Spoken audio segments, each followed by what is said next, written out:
Good evening, friends, and welcome to another edition of Crime Time with DutyRon and Ed Wallace. We are retired New York City police detectives and 9/11 World Trade Center first responders. If you like all things true crime related from that police detective's perspective, hit that subscribe button, hit that notification bell so you get all things DutyRon and Ed Wallace when we go live or upload another video. Hey, tonight we're in for a real treat. It's going to be an educational night with Ed Wallace and Luke Hall, formerly of Faro Industries. We're going to talk everything Bryan Kohberger, the 1122 King Road homicide crime scene. The FBI are back on the location, on the set, and we're going to answer questions as to why they're back there. Ed, how you doing tonight, and where are you located in the United States, I hope? I'm in South New Jersey. I'm going to be doing some more work with the New Jersey State Police tomorrow. And yep, I'm doing well, enjoying the fall weather, and I got my orange on for Thanksgiving. Yes, Thanksgiving, Halloween. It's not Thanksgiving yet. I said Thanksgiving. I did Halloween. That's correct. You know what? It's so crazy when you walk into Home Depot, Lowe's, Costco, whatever. They got all the Christmas shit up, and we didn't even make it even through Halloween. What are we doing here? Okay, I'm lost. Happy Halloween, Ed. Happy Halloween to all of our friends, family, subscribers. And I want to say a special thank you to the Patreon supporters, the channel members, the replay viewers, the folks who buy us cups of coffee and super thanks after the lives and when they're watching the replays, our moderators, and all of our YouTube family. You guys are what make this a great place. Ed, you and I have been talking back and forth a little bit today about these about this new activity out at 1122 King Road. Bryan Kohberger, his trial should be commencing sometime in 2024, and before you know it, we're going to be in 2024. We're close to the new year. The trial should kick off sometime in 2024, and now we have a flurry of activity. The FBI is planning on 2 days, today and tomorrow, to do 3D laser scanning. It looks like a drone was up. A lot of different equipment. Our friends are true crime enthusiasts, Ed. Who better than you and Luke to come on here, give these guys and girls an education? Do you want to talk a little bit about what your thoughts are on, without giving away the whole show, why they're out there and why this activity we're seeing? Well, first, can I say I told you so?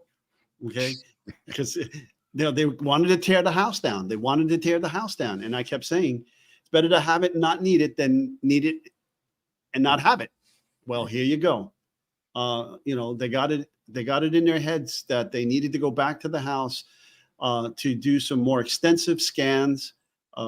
And according to Luke, they have the latest and greatest scanner out there, plus the one gen old scanner out there.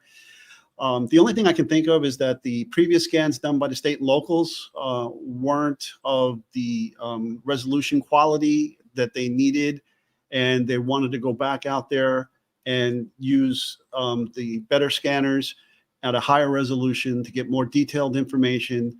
And what I'm reading is they're doing this because they want to build a physical, not a digital or electronic. They want to build a physical 3D model of the entire house for a courtroom presentation. And also, I was reading some articles where they said they were going to do some acoustic testing inside the house. Now, I saw a whole bunch of technology out there. I used many of these types of technologies. I saw 360 panel scans that were used in the past to do high-res photographs, that you can actually take those in photographs and then import them into your 3D laser scan because they're a better quality photograph, and use it with the scan. And then in addition, I saw tripods that looked like they were set up for high-end GPS systems to map out maybe the perimeter of the house or parts of the exterior of the house. And then they put a drone up in the air to take some high res, maybe infrared. I don't know exactly what they were taking, maybe a 4K video or so forth.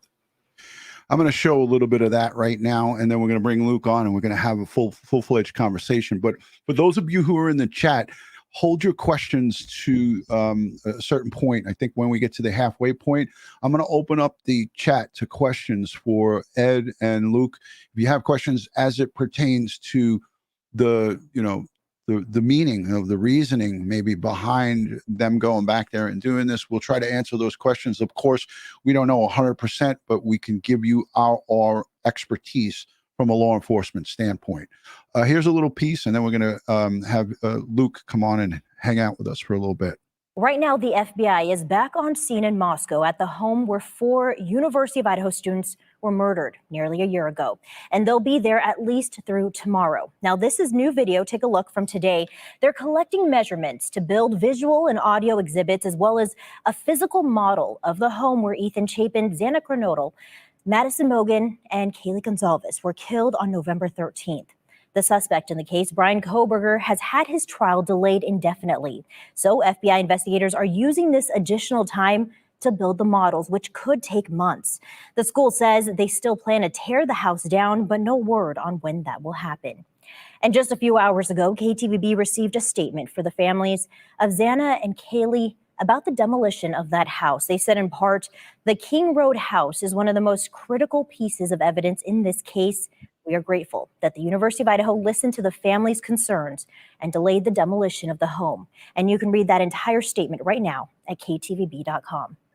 So there you have it. It's a little brief explanation, and we heard from some of the families here expressing they're grateful and they're thankful that they listened to them and not demolitioning the home. And again, Ed, you said, I told you so. And I 99.99999% of the times I listen to Ed Wallace because he knows his, I said the S word. Ed, without further ado, let's introduce Luke. Luke Hall was a rep with Faro Industries. He's the one who got us on to educational Faro 3D laser scanners. He's done many shows with us. We have our shirts and cups in the background. Ed, I got to give that stuff to you last time we got together. Luke, thank you for coming in and hanging out with us to give us your expertise. Happy to be on. Thank you. Yeah, if you could let the audience know a little bit about your background and your extensive knowledge as it pertains to the Faro 3D laser scanners. Yeah, sure. So I started out as a cop. I was law enforcement for years, crime scene technician. That's how I got involved with Faro specifically. We had utilized Faro 3D laser scanners to map out all of our homicides and officer-involved shootings and any suspicious death scene. So I used those on crime scenes for years. And then Faro came to me with an opening in the Northeast, and I accepted the position. And then for several years, I bounced around mostly the Northeast, but on any major crime scene or any law enforcement, whether it be federal, state, local, that needed 3D laser scanners and wanted additional information on it and to be taught how to use them properly. I did that. And now I own a company that, utilizes 3D laser scanners to map out all sorts of stuff. So lots of experience scanning. And you had mentioned to Ed and I before we came live, when you were in the green room when we were talking, that Faro 3D laser scanners were used in the mass shooting in Maine, correct? Yep. So many agencies throughout Maine utilize Faro 3D laser scanners. I've spent a lot of time up there over the last couple of years, not only selling scanners to them, but training them up and working closely with them. But then also the FBI is there assisting, and they use Faro scanners as well. Let me get this right out of the gate, because I know a lot of our chatters and the people who are sending in super thanks and super chats and so forth, they watched a lot of this footage from today, and there wasn't a ton of it, but this is some of the better parts of it. What are we looking at here, and what is the also this little white orbit thing here? And I'm going to go with you and Ed on this. Mm-hmm. So the first thing we're looking at in front and center there next to that gentleman is the newest, latest and greatest 3D laser scanner on the market. That's the Faro Premium Scanner, released less than a year ago, and the FBI has acquired several of them. So they're bringing in the latest and greatest technology to map out this scene again. And at the time that this incident occurred, the scanner wasn't out yet, so they didn't have the ability to utilize that at the time.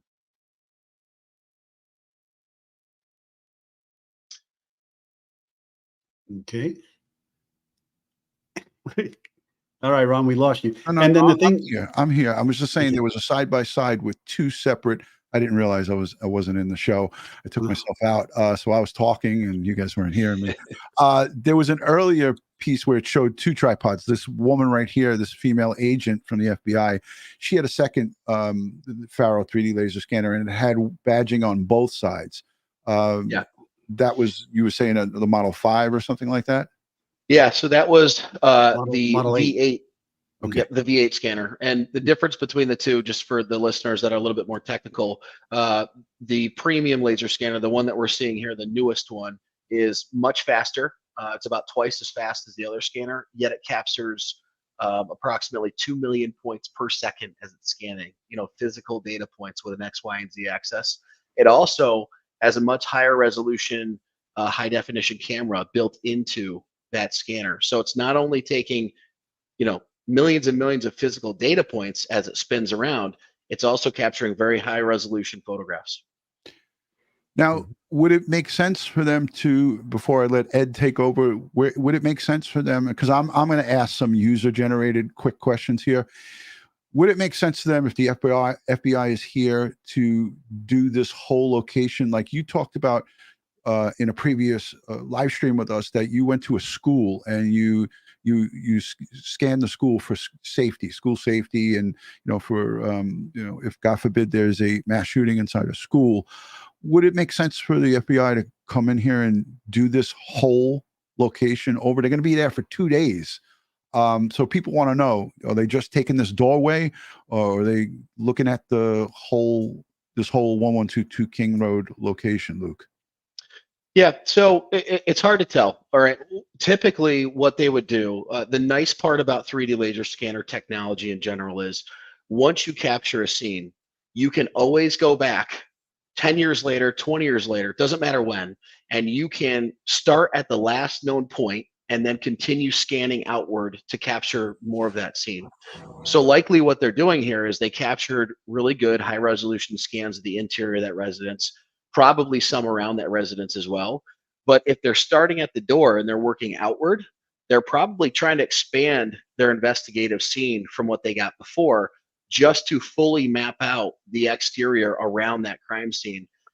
Because as we mentioned, a lot of times you get one shot at the crime scene, but the existing structures around it, they may be there for 2, 3, 4, 5 more years. And if they're going to be building 3D models, that could be relevant. And they want to capture all that and tie that back into the scene to give reference in a courtroom. So they're likely just trying to build out a more comprehensive model of that scene. Yeah, and it's, if you're going to be doing a 2-scale physical model, which I've done many in my career, you need high detailed measurements and accurate. So these are sub-millimeter accurate reading measurements that are being taken by the scanners here. Now, these devices with the white tops here and the antennas, that could be a signal booster. That could be high-end GPS, which I used to use also for crime scene training. Like a train cell signal booster, Ed, or no, not maybe. Well, like a Wi-Fi booster, because you can remotely operate these Faros from outside the crime scene and have the Faro on the inside. Okay, and so if you want to boost your signal strength to the Faro, you might purchase something like this could be that, I'm not sure, because it looks more like a high-end GPS unit that I've seen before and worked with, where there's going to be somebody with a rover. Right. And the rover has the actual instrument on it, and it's going to connect to as many satellites as you can to be as accurate as possible. And then this is what they do for transponding correction. So this light tripod will be set up, its location will be fixed, and then it corrects the GPS signal to the rover to make it as accurate as possible. I get it. Hey, and both of you guys, I just wanted to get your thoughts on this, because I see in the chat some of the people are asking this, and I've also seen this online. When we look at this, it looks like this female agent comes from inside that home with that 3D laser scanner. So there could be a strong chance that she was doing work inside, didn't just come out of that house with that set up. You know, there's no reason to go inside that house unless you're going to be scanning it. No. Well, there's two reasons they could be. They could be scanning the interior as well, or they could be just going within that threshold to do the initial scan to have enough overlap with the prior work that they did to then begin building scans out from there. So it's one of those two things. And also, we know that, you know, this house has been, all the furniture's been taken out. The sections of walls and floors have been removed. So it's not, and the furniture, you know, have been taken out. So it's not in the same condition as it would have been at the date of the crime scene. But if all you're looking to do is build a three-dimensional architectural model of this location, then those things don't really matter.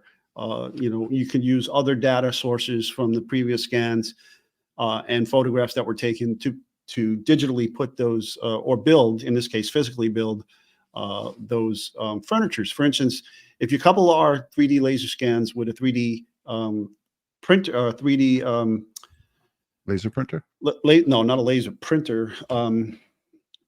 Yeah, a 3D printer. Yeah, and you can actually build furniture and to scale and stick it in there, depending on the scale that you're looking at. You can actually, you know, build all the features of this house. You can build facades of all the walls and then glue them together to make the 3D models. Back in the day, it was X-Acto knives and foam core and drawings and measurements and to scale. Now it's the software does it all for you. Done. Let's also address this comment. Okay, the crime scene cleanup company came in, cleaned up this place. This is no longer an active crime scene. I think my panel, my guests here will agree with me on this. There's no reason, or is there a reason for them to use gloves or booties? You see them. I see Luke already shaking his head. I'll go to you first, Ed, and then we'll go to Luke. No, the scene has already been decontaminated by a hazmat cleanup crew from all that biohazard that was in there at the time. All the forensic evidence of you know, hairs and fibers, blood, fingerprints, DNA, all that work is done. This is just strict masks or anything, any PPE. Well, I mean, depending on what kind of decontamination process was used in there, and you know, you might want to think about protecting your lungs and your GI tract. So, you know, if there's still some after, you know, because typically they use strong oxidizers, you know, your bleaches, things of that nature in there to kill on the biothreat material. So, you know, it depends on how. I mean, it's been months and months since that work has been done, and it's probably been aired out. Luke? Yeah, I agree with everything that Ed said. I think that what they're doing is in line with what I would probably do if I was on that scene.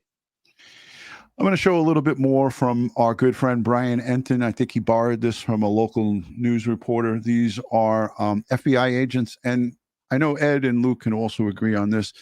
You know, the FBI, their team, this what do you guys refer to them as, the CERT team or something like that? ERT, Evidence Response Team. Right, ERT. They get the training, like the highest level of training, you know, when it comes to evidence collection and so forth. And they're here. They got this whole scene. Yes, there may be some local, you know, one or two members of the service from the local and maybe the state, but they're doing it all from this location. I wanted to also ask you guys both about the drones. We saw drones. We saw a drone put up, and we're only going by the footage that's provided to us. What would be the purpose for the drone, and how would it work in conjunction with the Faro 3D laser scanner? Luke? Yeah, so I also have a lot of experience with drones. It's becoming a very, very popular tool for not only mapping out crime scenes, but really any scene, search and rescue missions, all sorts of stuff.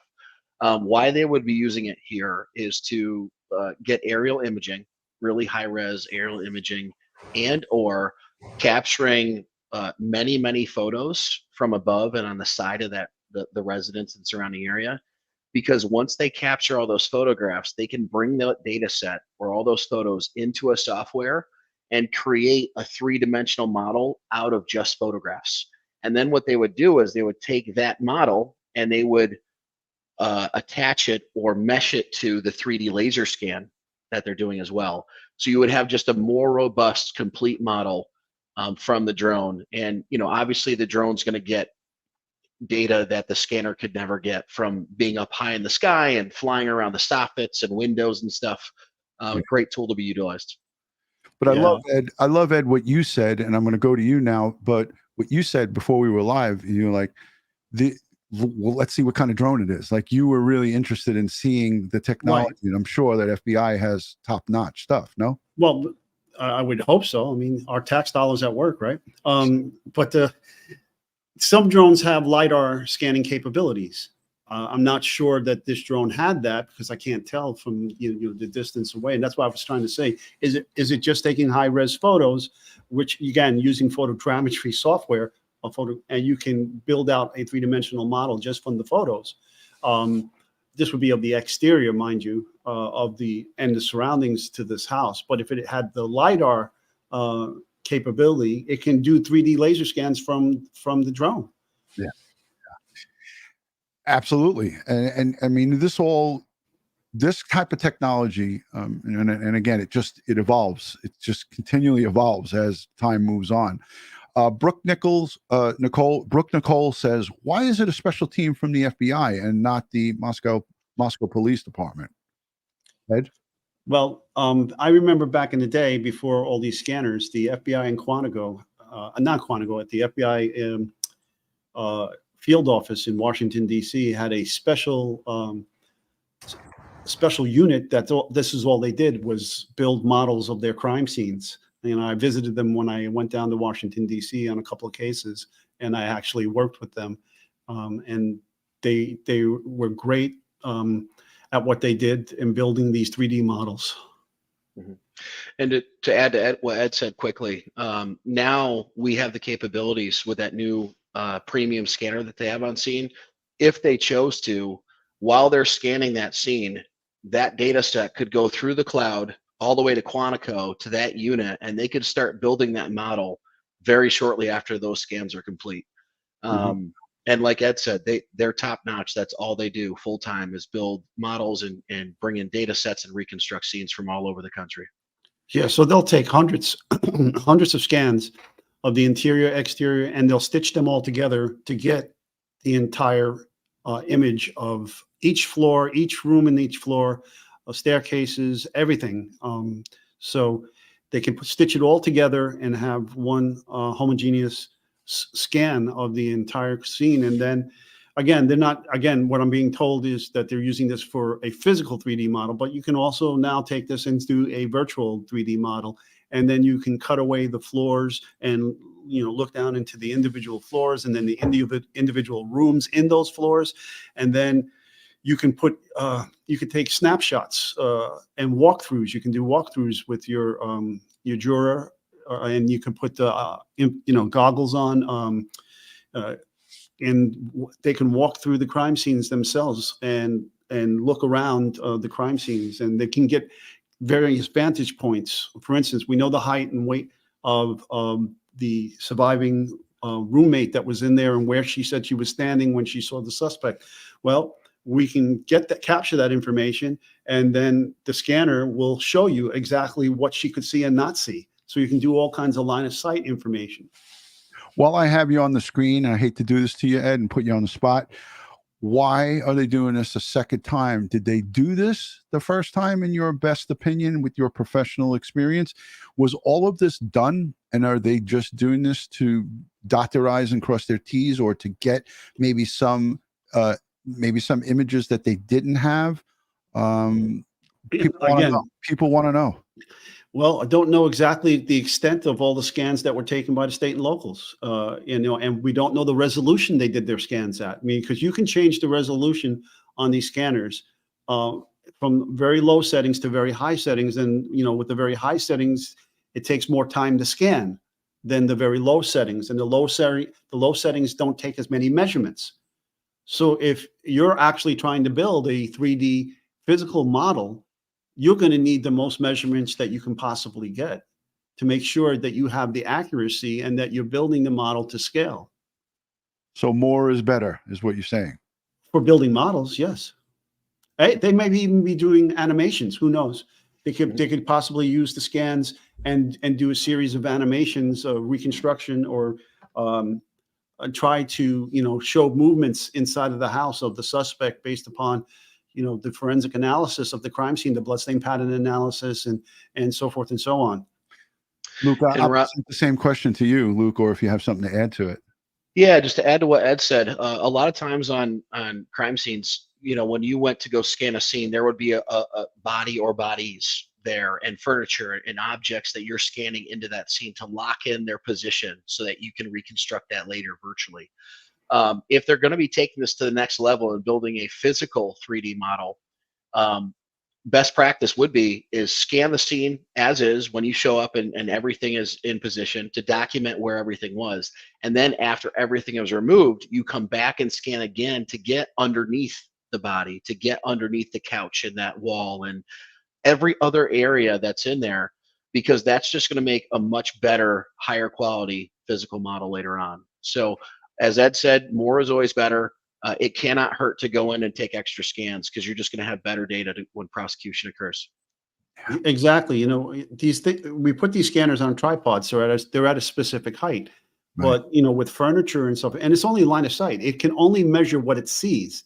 So if you have a bed and you want to take a scan from that tripod, you're only going to get certain amount of information from the top of the bed and the sides of the bed. So sometimes you'd have to take that tripod, the scanner off the tripod and put it on a floor mount, and then scan from the floor area to capture the items that are under the bed or around the floor that you can't see. And you reposition the scanner throughout the scene to get the 360 degrees of a room. The same with each of the individual rooms. Who knows if the state and locals did that? They might have just concentrated on the specific crime scene rooms where the victims were and where the most evidence were. Maybe they didn't do entire scans of the interior of the house. This could be also the feds looking over what the state did and said, hey, we'd like to add additional views or additional things here. True Crime with Shane said, why can't they just use the blueprints? This is right up your alley, Ed. I see you smile immediately as soon as you saw that. Well, if they have CAD, if they had CAD files on What is CAD files, Ed?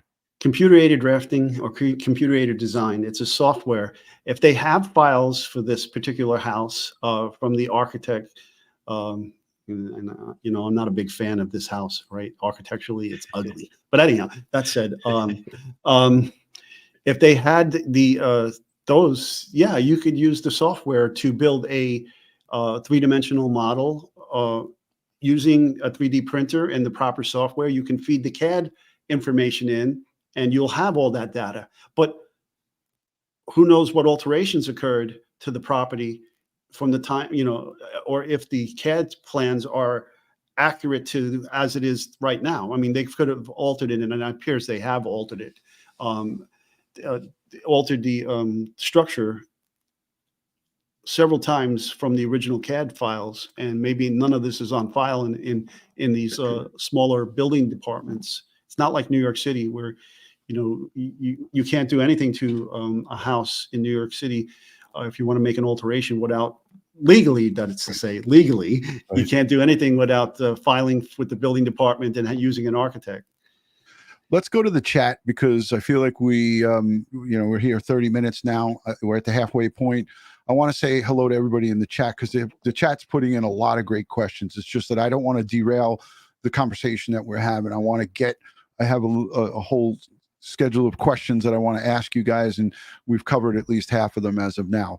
So let's say hello. Let us know where you're watching, city, state, or country, and happy Halloween if you celebrate it, no matter where you are in your world. Some places do, some places don't, but most do. So happy Halloween to everybody. Legal-minded friends, Karen is here in the middle of the night in the UK. She's hanging out. She's a late night owl. Black Rose 11, our great friend in California. Thank you, Lexi, for hanging out in Arkansas with us. Joey Brooklyn. Hey, we know where he is. Oh, Brooklyn, Joey. Forget about it. Yeah, forget about it. Miss Donna Marie. I got to get a hey, yo, hey. I got to get a button, or maybe an Adrian button. Yo, Adrian. Yeah. That's South Philly. That's not New York. Don't do Whatever, Ed. Just give me a break. Louisiana's checking in. Ed, you appreciate that, right? Yeah, I was just in Baton Rouge last week. Yeah. Yep. Brooke is checking in from California. We answered one of her questions before. Lawyer Mystery Maven. She's hanging out in North Carolina. I know where she's from because she's my good friend. Princess Mitch in Arizona. Go Diamondbacks. They won a World Series, Ed. Last time the Diamondbacks took a World Series from us was in 2001 after the after 9/11 they beat the Yankees. They beat our Yankees, you bastards. Bastards. Urban Infidel. She's checking in from Brooklyn. Oh, this is one of our great friends, Michael Murray. He posts and reposts a lot of our stuff on Twitter, and he's in all of our groups. So thank you for what you do. Scotland. Oh, for fuck's sake. Wait a minute. That's Irish. Wait, that's Ireland. If it's not Scottish, he's crap. South Texas. Popeye's laughing. Go Rangers. A lot of people hanging out from all different places. All right, listen, let's get back to this. Let's get back on track here. Oh, wait, there's a New Zealand. Kia ora. Good to see you. Kiwis. I'll be down there in March. Nice to have you. Ed's traveling in March to New Zealand, so maybe look him up and show him around, Andrew. We got a super chat that came in, and let me just check some of the starred messages real quick. Team Brittany gave out a bunch of memberships. Thank you for doing that. And thank you to everyone who supports through super chats, super thanks.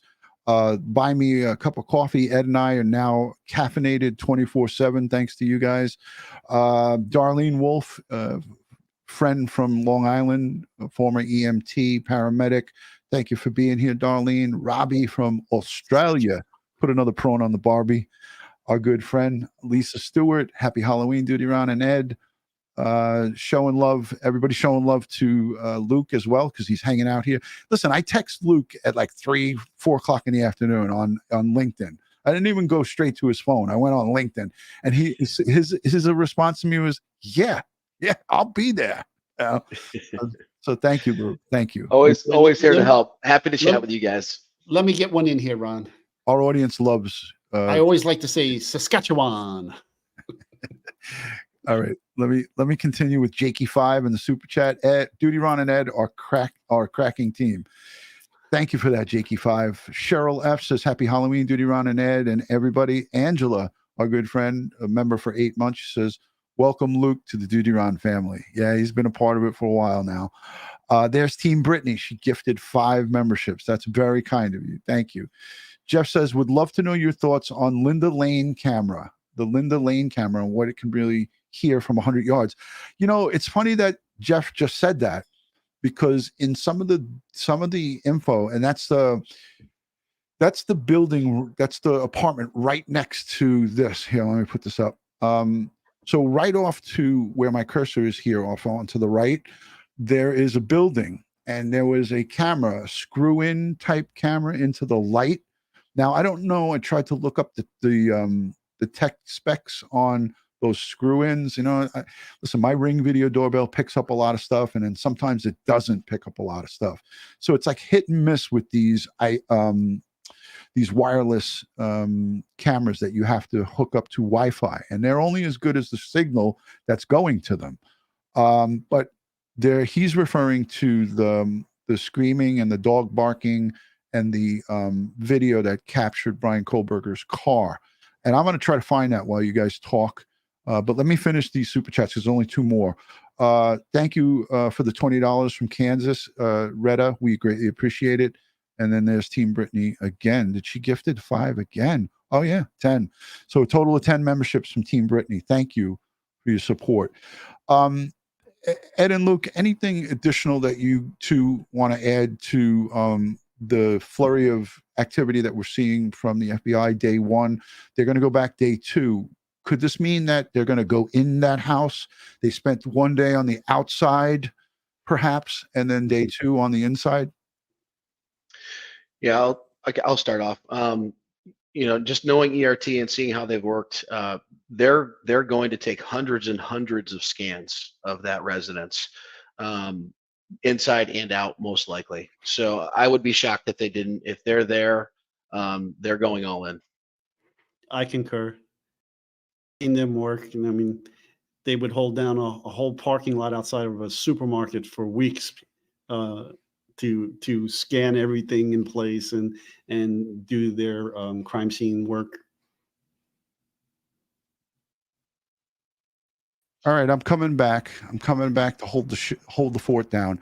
I have a picture of the camera. Just give me 2 seconds.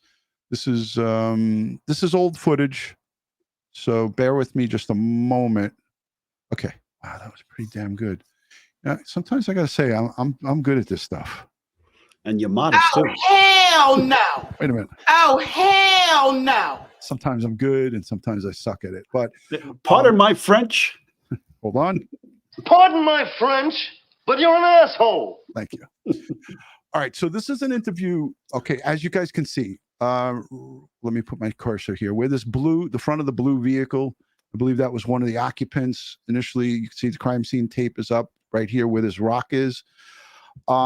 This is the residence that he was referring to with the device that picked up the dog. I'm going to just put this on because they're interviewing the residents here. Hold on a second. Let me get this right. Yep, this is it. Let's play this. And then we were like, I know we were like one of the only ones who like actually stayed here last night. My mom has called me every single hour for since 7 a.m. Okay, there it is. So here, Ed, is where Ethan and Zana. This is the second floor room where we saw the blood dripping on the outside of the home. Bleeding wall. Right, the bleeding wall. This is the front door right here where my cursor is. This RMP, this police car. Yeah, on the ground floor. Yellow crime scene tape. But this is the house that borders the driveway going up. The back end of this house, right? But right here, I don't know if you could see where my cursor is. It might be tough. But if you walk up these steps, right where the light would be for the entrance of that door, is the camera that picked up the white Hyundai going down the street and also picking up the dog barking and possibly a scream. Let me just see if it gets a little bit better. I'm just going to shut the volume off. So this kid's opening the door now, and you can see it right to, if you're looking at the screen, right to the right of it, it's this piece right here. And I tried to look them up on Amazon and try to get some specs. Some of them did have decent specs. So we don't know what the capabilities of this camera, but it does have audio and video, but I don't know exact model. Only the prosecutor and the defense knows that. Does it have infrared night vision? Probably, right? If it caught the Hyundai at night, right? You had to have, because my Ring video doorbell has it. And some of the ones that I saw were of 4K. So I don't know. Luke, do you have any insight into these things and this type of security device? Yeah, they come in all different capabilities depending on price point. From this photo, it's just hard to tell. I'm gonna let it run just a little bit. And this was just from me tootling around today, and I saw this. This is that police car that I talked about in the front. There's the ladder that everybody talked about. Hey, could someone use that ladder to climb up onto the roof? Let me just go back, see if there's any more. Oh, Ed, that's what I wanted to ask you. See right here, I'm going to stop this. Somebody asked me about this because in a previous article that was posted today, this was just text article, they talked about this red tape here that you see on the door. Looks like evidence tape that's used to secure the door. And so if someone tried to open it, the tape would break and they would know somebody made entry. And we had that on the back sliding glass door as well. Remember, you and I were commenting on it, that they had it there. So again, would you be kind enough to let the audience know, like somebody was sending me this is a Christmas wreath. Somebody told me, part of a Christmas wreath that was on the inside of the house. I'm No, like, not that. That's evidence security tape. I actually know exactly the manufacturer of that tape. I'm not a fan of that tape. I don't like it. I use it in my federal training overseas. okay, here's a look at that house where the camera is. Hold on. Shit. Hold on, guys. I want to just stop it because it shows. And thank you to Krem too for getting this footage. But this is it. So right where this window is here on the front end of this is the exit to that where we were just looking at. You guys following what I'm saying, or am I just? No, it's on the other side of the house. We Yep. copy. So this is the road where Kohberger allegedly drove up and then drove down and then did, his 4 trips. And that's one of the cameras that's going to be the star or one of the witnesses, presented in court, that evidence of the recordings. Let's look at the chat. # Luke, # Ed, # DutyRon. Go with your questions and we're going to get ready to wrap it up. Ed, what are you doing? I'm finding something out because Schmitty questioned me. Oh boy, big mistake, Schmitty. Luke, so I'm going to ask you a couple of things that I was curious about. Okay, so there's a lot of cheerleaders for Bryan Kohberger. There's a lot of people who cheer him on and think that he is not the guilty party here. And the argument could be put out there that people are cheerleading for justice. They don't want to see somebody who's not guilty of committing a quadruple murder, killed 4 innocent college students. How strong and I asked you this once before on a different case, this 3D laser scanning with a jury, with walking through with VR goggles inside the courtroom, how strong and how many times has this been used potentially with success in courtrooms around America? And how widely is this being used is what I want to ask you. Yeah, not only in the US, it's global at this point. It is a well-accepted, really cutting-edge technology that's on the market. Scientifically proven, fact-based, calibrated devices that are far more accurate than you could ever do with hand measurements and traditional sketches and photos. In my opinion, 3D laser scanners should be used on every single homicide, officer-involved shooting, fatal crash, any major case. If you want it to be unbiased, right? An unbiased data capture, it should be scanned with a 3D laser scanner. Amen. That's pretty powerful, ladies and gentlemen. You heard it right here. And Luke, we don't have to argue this. You are an expert when it comes to these Faro 3D laser scanners, correct? Yes. Yeah. I just want to show something. Let me try to. Hold on. Oh, hold on. Where is he? All right, there he is. Let me put Ed full screen because I can see that. Well, first of all, put that door back on with the tape. Hold on, Ed. It's going to take some time because I got to pull it up. Hold on a second. It won't be that bad. Holy shiitake mushrooms. Give me a second. All right, Krem 2. Where is it? Moscow. Hey, Ron, while you're doing that, I'm going to add something quickly. We just because I thought about it, somebody brought up the question earlier about the CAD drawing. Why can't we just use a floor plan? That is old traditional technology, right?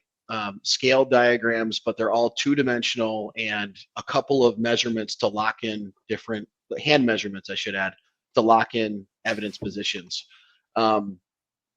Now, when you walk into a courtroom as a prosecutor or the case manager for any homicide or major case, the jury expects you to bring in the latest and greatest technology, 3D models, virtual walkthroughs, animations potentially.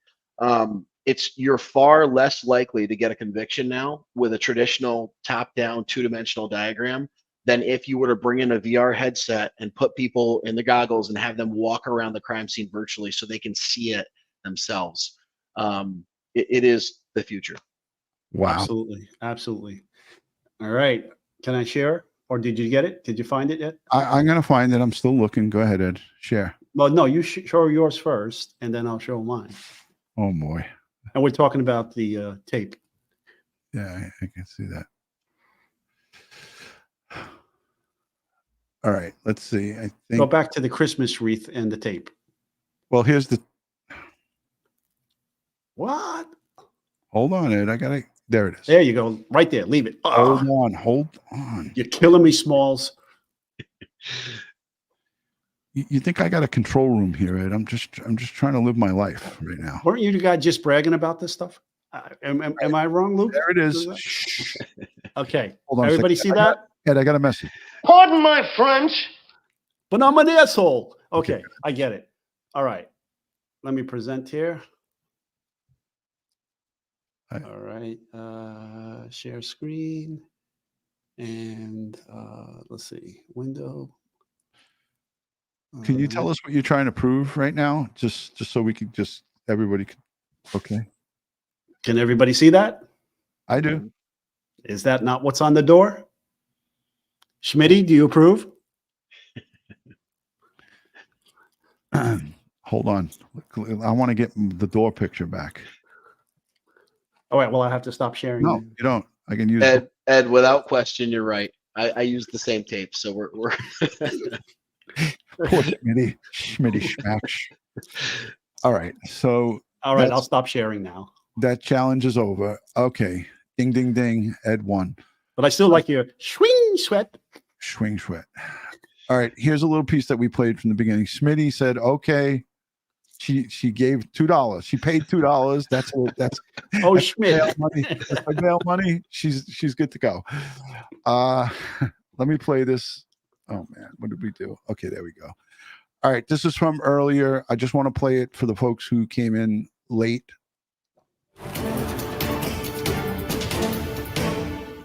Well, today the FBI will be at the King Road house in Moscow, where 4 University of Idaho students were murdered nearly 1 year ago. They will be there to fully document the house so that they can build visual and audio exhibits, as well as a model of the house for the trial. The FBI says that these exhibits and models take months to build, and so they So the model, Ed, is what you were referring to in the beginning of this live stream. And when you're talking about a model, like at one time I was friends, well, I still am. He's been on with me, Charlie. He's a retired Secret Service agent. When he was up at the Clinton locational home, they had what looked like a model of the actual interior of the home. And it was not, obviously full scale. It was up on a table. He showed me this. I went and met him over at his office in Manhattan, and he showed me this impressive rendering of their interior of their home, complete with walls and everything. Is this what they're referring to here, gentlemen? Yeah. Windows, walls, the whole 9 yards. What furniture. size? Like what size is it? Something that they could carry into a courtroom and show Yeah. people? Yeah, whatever sure. scale they choose to make it. But it could be either a physical model or a virtual model. Both are. If you scan the scene, you could build either. Yeah. Mhm. Ed, Absolutely. Now I remember, Manhattan DA's office had their own model building guy. He and I worked many cases together. Because I did the same thing in the crime scene unit. Right. In fact, I actually built a 2-scale elevation of the side of a New York City subway car for ballistic trajectory reconstructions using colored strings to show the trajectories of the bullets that impacted the subway car and so forth. I can remember a famous case that I worked with him as well. It was the Officer Sanchez homicide in the 13th precinct. And I did all the drawings of the staircase to scale, and he built the entire staircase to scale. So we had the physical model in the courtroom to show the juror how the shooting occurred inside the staircase. this technology is fascinating, and they're doing everything they can to present this case properly. And Girl Friday says, was there a reason they didn't do this at the beginning at Ed Wallace and DutyRon? We did answer this several times, but Girl Friday probably came in a little bit late. So Ed, a little redundant. Yeah, no, but again, we don't know exactly the extent of what the state and locals did with their scans. If they just scanned the rooms where the bodies were found in, or did they scan the entire house? I know that I saw the scanner on the outside of the house as well, on the street, on the on the street that was going uphill.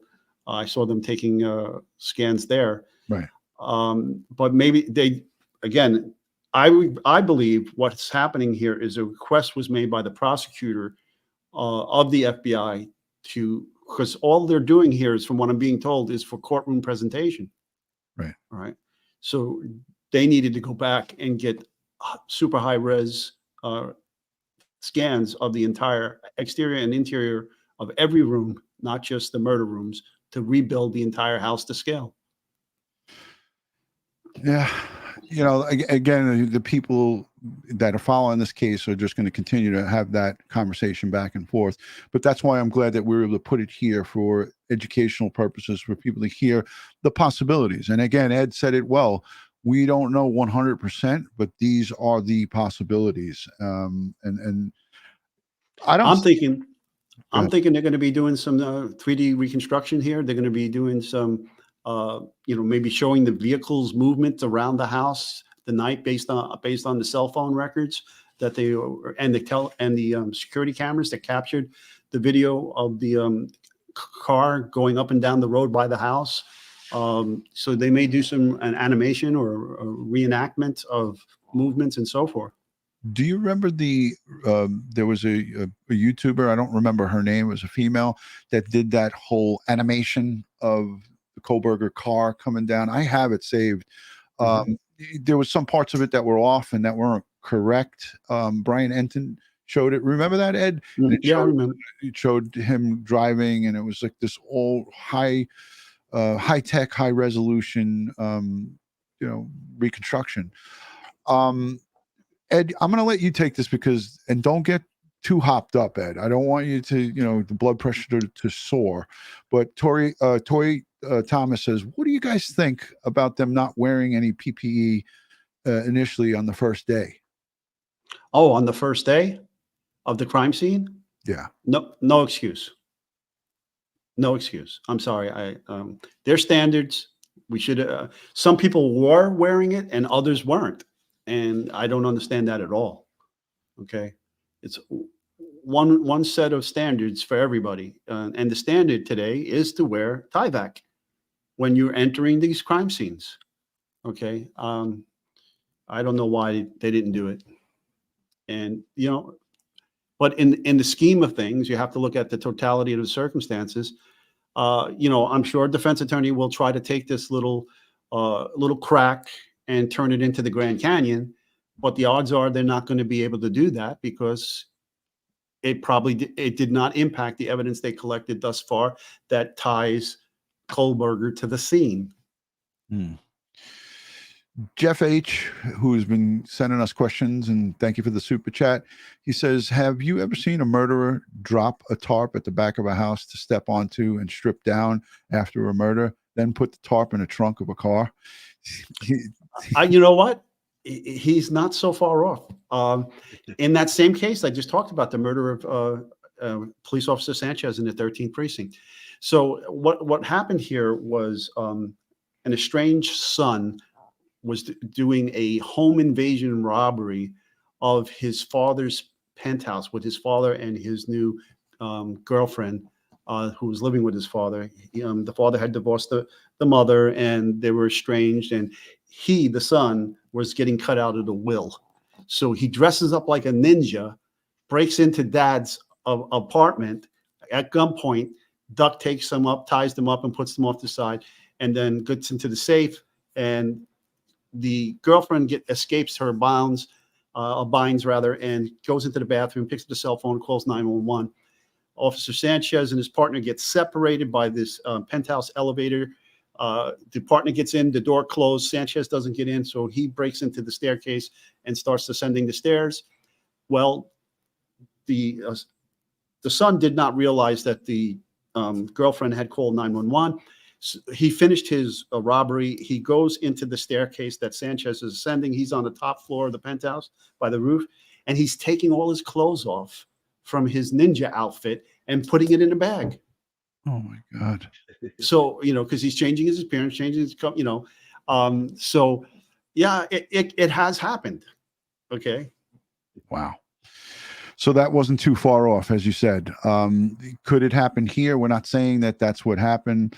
That would take a lot of work. And arguably in this case, it took 9 minutes for the perpetrator of this crime to accomplish 4 murders inside this 1122 King Road homicide crime scene.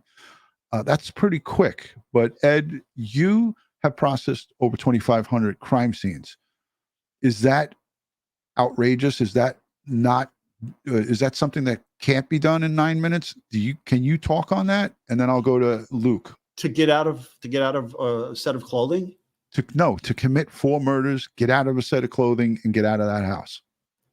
Yeah, I mean, if you had like a jumpsuit type setup on, or something easy like a sweatsuit, take the hoodie off, take the sweatpants off, and underneath there you have a whole new set of clothes. How hard would that be? You have your dark clothes on to do your crime inside, and then you come outside, pull it off real quick, and then jump in your car, and maybe you have a bag outside waiting, because I believe you made entry through the kitchen sliding doors. And he studied criminology, and this could be right in his alley. Right. So maybe he thought of all these things and goes to the intent and the planning for the crime. Luke, your thoughts on that? Yeah. I mean, if somebody was planning to commit this crime and they've got some education into what they're going to be looking for in a case like this, it would make sense for he or she to pack a bunch of clothing to quickly switch and make a disguise. So it's certainly possible. And to Ed's point, I mean, we've all worked many cases where people try to clean up their mess or destroy evidence, right? Right. Whether it be arson or bleach or whatever. But in this particular case, it could have been something simple. Hey, I need to change my clothes because I have blood on me or something. So I need, if I get stopped on the way out of here, right, I want to look like I had nothing to do with this. Definitely possible. And I left it. Especially if he pre-planned this. If, in other words, if he or the perpetrator had this plan in place and had time to sit and think about it and said, hey, how am I going to be able to commit this without detection? And this pre-planning could potentially be some of the reasons why we see some of the obstacles as it pertains to evidence. Like, Ed, people argue about the car. We had Jared Bradley from MVAC on with us, right? And people are so upset that there is no evidence from that car that is at least turned over to the defense. The defense is claiming that there's no DNA evidence of any of these victims or Kohberger in that house, other than the sheath, right? The nice sheath. Mm-hmm. But in his car, it's alleged that there's nothing. There's no evidence. And when we talk about the exchange principle, right, where you go in, you take something out. You go in, you leave something of yours. Mm-hmm. How is this happening? Forensic experts? All right. So he takes off the outer clothing that may have had that material on it, and throws it into a plastic bag, throws it into the car. Maybe he did have booties on. Who knows? Or maybe he took his shoes off and swapped shoes. Who knows? Well, what the possibilities are endless here of what he could have done. But having his educational background in this area, these are things he should have known and been aware of. Just like he knew to shut his phone off.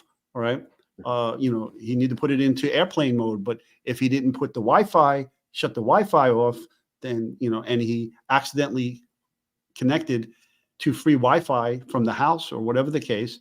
The fact that his phone is in airplane mode doesn't change the fact that he connected to that, and there's going to be a record of it. Okay, there's a whole lot of things here that we don't know. We don't know how much evidence they have and don't have. We don't know all of it yet. I know, his defense team is making all kinds of arguments that they don't have everything. They don't have everything. But again, how much DNA do you need? The damning evidence is on that snap on the sheath of that knife. And the defense is doing their job. The defense, it's their argument. They're doing their job. That's what they're supposed to do. They're supposed to try to create doubt, and they're doing that, and they're doing what is expected of them. Luke, I wanted to go to you on some of this. Listen, we know, Luke, that Bryan Kohberger on December 31st when he was taken down over in Albrightsville, Pennsylvania. He was taken down at his parents' home. What was he doing? He had gloves on and he was cleaning. They were watching him go in and out, and he took garbage that he cleaned from inside his car and put it in his neighbor's garbage. Mhm. So the advanced foresight, I'm going to just want you to, comment on that as an investigator. Yeah. So what I think about immediately is, 90% of the criminals that we arrest are fairly dumb, right? They make mistakes. They are in a rush. They're panicked, right? Things like that. But then there's another 10% that have training and education on committing crimes, like they've taken criminology classes in school and they've watched hundreds of videos on how other people got caught in serial killer series, and they kind of are they study this themselves, right? And then they could go commit these crimes and learn from their prior experiences through watching all these other educational streams, right? So in this case, that very well could be the case, that he was just well educated on this. He knew what law enforcement was going to be looking for, and he premeditated a plan to go execute and had his ducks in a row, turned off the cell phone, had another set of clothing ready, had a bag in his back pocket to throw everything into, including his boots, jump in the car and go, right? There's so many things that he could have done to try to protect, to preserve himself. And then once he gets to what he deems as a safe location, what's the smart thing to do? Get rid of it, right? And that could have been what was happening here. I don't know, but it makes a whole lot of sense. If you are a smart criminal and you've studied this, it makes But sense. despite being a smart criminal, even the best of them plan things out, make mistakes, and leave things behind, like the knife sheath, like the crazy route he took home from the scene, like coming back the next day in the morning to see what was going on. Like What happened? tire tracks. Driving by the scene the next morning. So I think his goose is cooked. Yeah. I hope and pray that the goose is cooked. I wanted to put this up on the screen. It didn't work out for me. I tried to do it and it didn't Okay. work. I got a black screen, but like the tire tracks, and we did a whole show on this measurements of the tire tracks. This is right outside the King Road homicide location. You're smiling at why?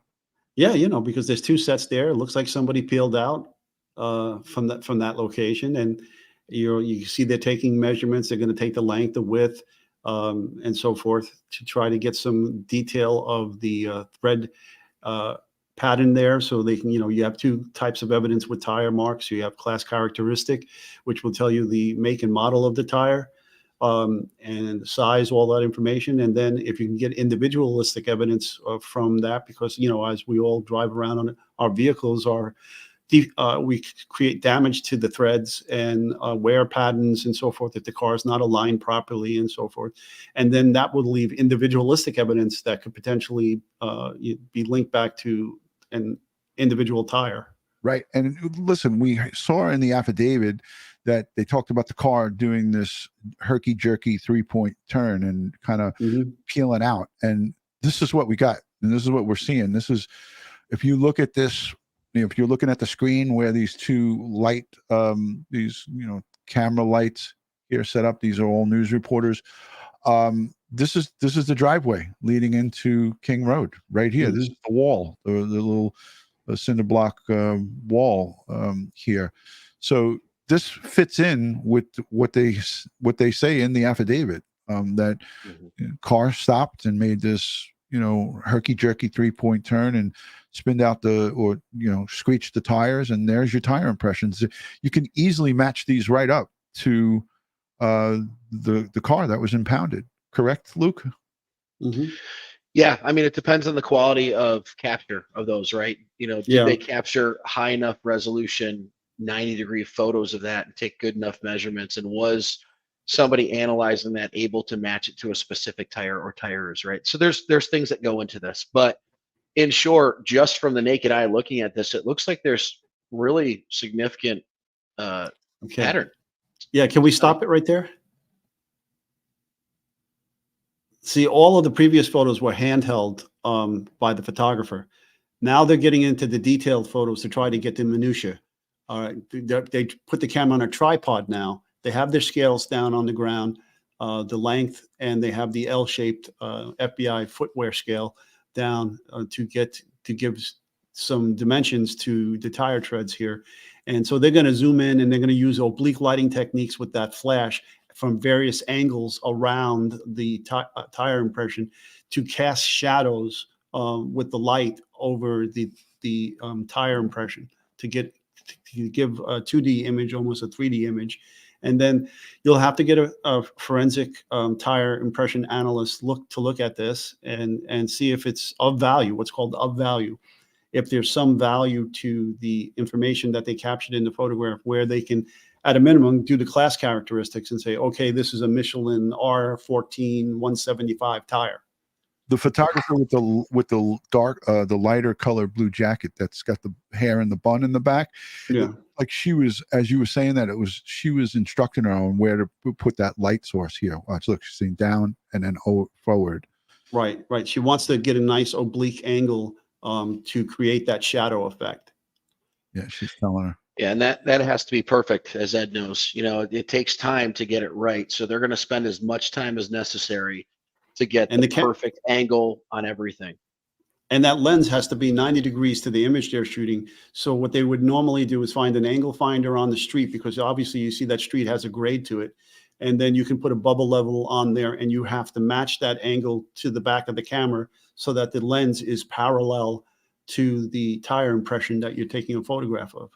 That's why she's leveling off the back. She's compensating with the back tripod there. Right. She's moving the legs up and down and trying to get that angle. Right. Yeah, look at that. This is all fascinating stuff, because if just the common folk would be looking at this, they'd be like, oh yeah, look, they're just setting it up and they're just trying to get the camera. But there's a whole science behind this to get it right. So this is good. I'm glad that I saved this, because I did want to mention about the tire, because people forget about these. This is not a small little thing, because if the prosecution can present this, and you know, people are arguing, in the chat are saying, well, then why the hell did they let him travel 1,500 miles across country and then wait for him to get home? And like, you know, what was the investigative benefit to letting, if they had this guy identified, letting him drive with his father across the country back to Pennsylvania?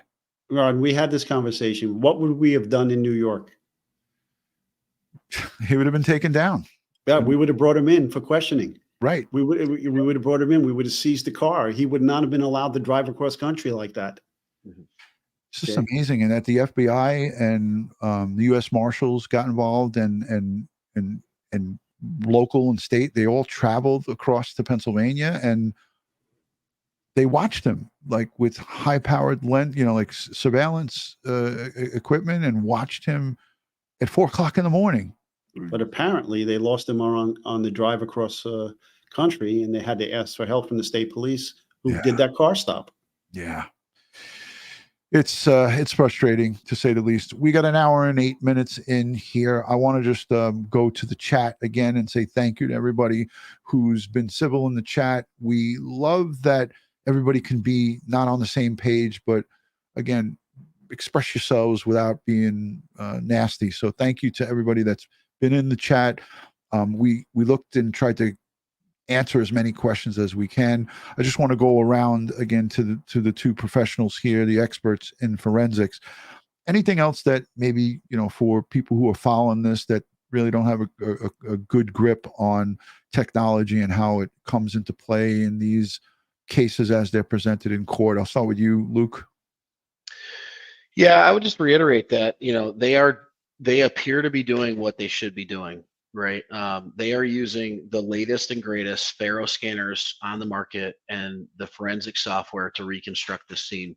I do know that it was used initially on the initial scene, and then now later prepping for trial. So it's nice to see that they're using them on this particular scene and every other major case. And moving forward, every other agency out there investigating a critical incident like this, no matter what it is, this should be the standard. 100%. And I'll 100%. go to you on that, maybe for an additional. There's not going to be any issues with this technology in court. It's met Fry, it's met Dalbert. The training of the operators may come into question. That probably will be voir-dired when they try to move the physical model or the digital model into evidence. The defense attorney will go after their training and certification expertise in conducting these scans. But the technology itself, it's bulletproof. And it's the job of the defense. Again, I keep saying it, and I don't like, I try to piss people off, but the defense, their job is to create a little bit of doubt. They're trying Reasonable doubt. Yeah, they're trying to create reasonable doubt, and that's their job. If they just sat there and were passive and just said, "Oh, okay, all right," then Kohberger would be able to say, "I didn't get, proper counsel," and then this creates a whole nother can of worms. I don't think he's going to be able to say at the end of this that his defense didn't try their best. But I'm always on the side of justice and bringing bad guys and girls to justice. And people who commit these type of heinous crimes should not be out on the street. And it's the job of these detectives, these forensic detectives, the folks that are, conducting interviews. And we also have assistance from the FBI when it comes to cell data, computer forensic evidence that's collected, and this geofencing. There's so many different sciences that come into play here, and forensic technology that our heads are going to be spinning when this trial kicks off. And I agree with everybody that they need to dot their I's and cross their T's, and I think they've done it here. If you're not yet subscribed to Crime Time with DutyRon and Ed Wallace, please consider subscribing. I'm linking Luke's LinkedIn. Everyone go over there and check him out on LinkedIn. And I'm going to, at the end of this, put his website. You have a website to your business, Luke? I do. Yeah, just tell the folks what you do on your end with the services you provide. Yeah, so it's www.precision3dscanning.net. And we provide 3D laser scanning services for all sorts of stuff, whether it be school safety and pre-incident planning, forensic work, crash reconstruction, anywhere where personal injury, anywhere where people need to document things thoroughly, we're here to do it. Fantastic. All right, great. I'm going to ask Josh, our web producer, to actually add a link on my website to yours, if that's okay with you. Right. I'll have them added up on the page. On behalf of Crime Time with DutyRon and Ed Wallace, I think we're going to call it a show. I appreciate everybody being here. We're going to continue to follow this. There's so much that we'll hear about before this trial commences. I saw some people in the chat. Ed said, "I don't think we'll see this trial kick off until 2025." I think it's going to happen in 2024, barring any big obstacles here. But I think that they got together and they worked out all the main sticking points, and the defense was asking for the judge to throw out the charges. That was a big not, and a lot of other things. What do you got up on the screen there, Ed? Our good friend Darlene Wolf wrote, at Ed, can they use the particles from the tires and the road? So if you can take samples of the road that have the rubber from the tires, the FBI could do a chemical analysis of the material left on the road and compare it to the chemical analysis of the tire, and say if it's similar in nature to the rubber that's on the tire. Yeah, that's been done before. Okay. Also, if any of that asphalt got trapped in the tire or kicked up into the underside of the vehicle and stuck to the underside of the vehicle, if they searched the vehicle thoroughly enough. But again, it was allowed to be driven all over the place, afterwards. So, how much, if anything, was there that it is worth it to do that kind of analysis? Because, but I guess you could take a look and see if it's worth it. I don't know that they did that, but yeah. So, but the point is too, you had two sets of tire tracks there. Yeah. Now, so then you would have to look at the vehicle and see, is the vehicle capable of leaving two sets of tire tracks? Did he have limited slip differential on the vehicle? Is this actually being from peeling out, or is this actually from slamming on the brakes?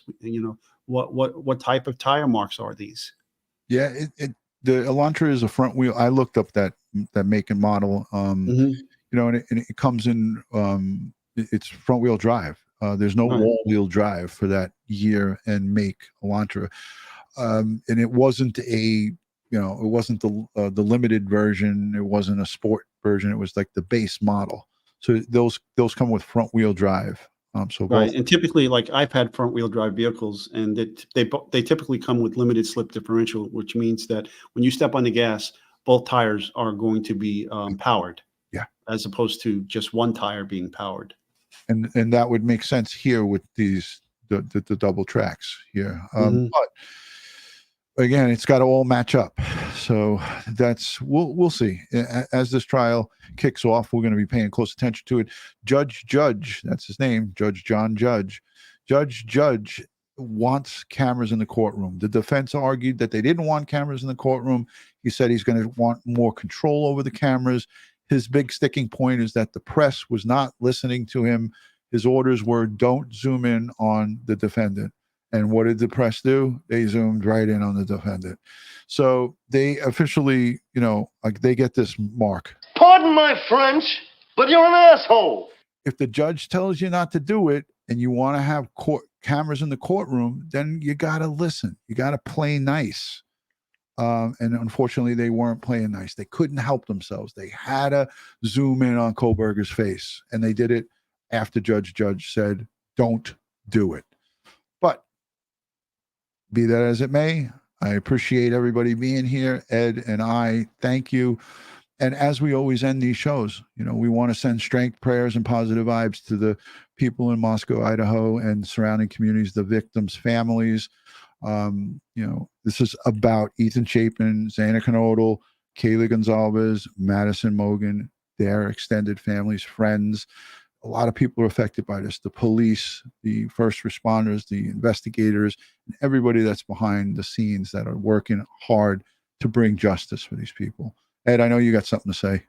Yeah, I agree with you wholeheartedly there. 4 lives snuffed out for no apparent reason, as if there is a reason ever to commit homicides.